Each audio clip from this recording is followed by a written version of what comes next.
Hey, what's up everyone? This is Anthony from Anthony's Customs, and the next review I want to do today is the Marvel Avengers 6-inch Loki figure from the movie line, the Walmart exclusive line. Comes with the same base as all the other ones. Don't really like that. If you want to know why, watch the Iron Man review and go to toward the end of it and you'll see why. Here's Loki. He comes with his little stick, his cosmic staff, his spear, stick, whatever you want to call it. Pretty unimpressive of an accessory. It seems a little small to me.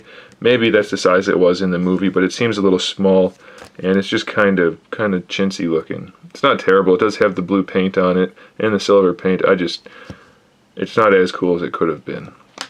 He also has his helmet, which it's not terrible. It's got the painted horns, and it doesn't look incredibly large on his head as most removable helmets do, but it does look too big. Fits nicely, but it's too big. The head is the right size without the helmet, so naturally the helmet has to make it look too big, because everybody knows in movies the helmets aren't practical. They are made to look right, not to be effective, so the helmet definitely looks too big. Looks good without it. It's pretty good likeness to Tom Hiddleston. Not perfect, but definitely nothing to complain about. It looks pretty good. It's probably one of the better head sculpts we've seen in a while. Articulation is pretty limited.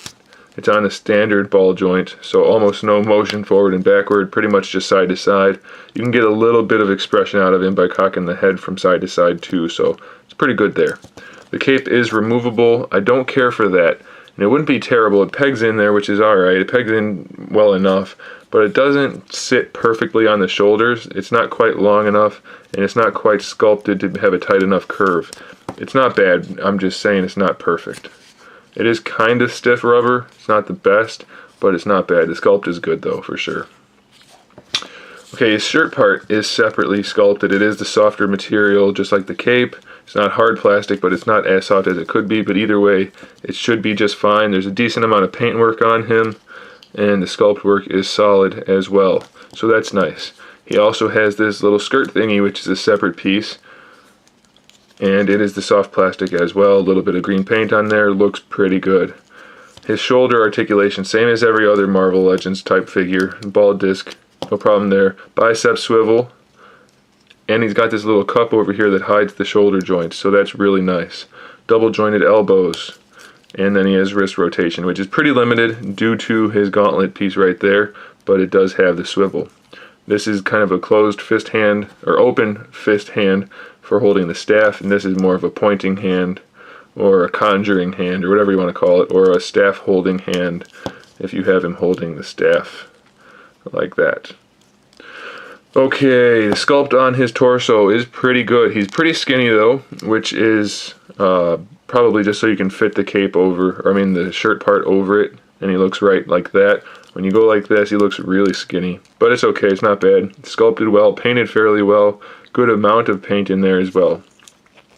He's got T-jointed, ball-jointed hips, thigh swivel built in, full range of motion. His legs are a little bit skinny in my opinion. I know he's kind of skinny, and Loki is, in the comics especially, but for the movie he seems just a bit skinny, especially the lower legs.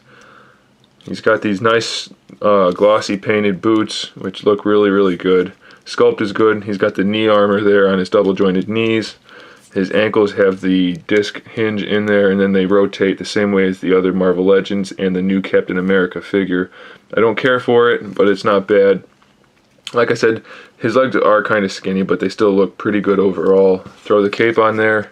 I'd say take the helmet, leave the helmet off, maybe have him holding it. Although I'm not sure if he ever actually does that in the movie. But give him the helmet like that, give him the staff. He's probably the best figure of the line, at least that I have. I don't have Hulk or Hawkeye yet, but he is definitely a solid figure. So I definitely recommend Loki. He stands just about 6 1/4 inches tall, so good figure overall. He's a little hard to get to balance because his legs are really skinny and the plastic's kind of soft, but he's still a really solid figure. So there he is, guys. Thanks for watching. Let me know what you think about these reviews. If there's any figures you want me to review that I haven't done yet, let me know. Keep an eye out for the other reviews I still have to do, and in the meantime, keep collecting.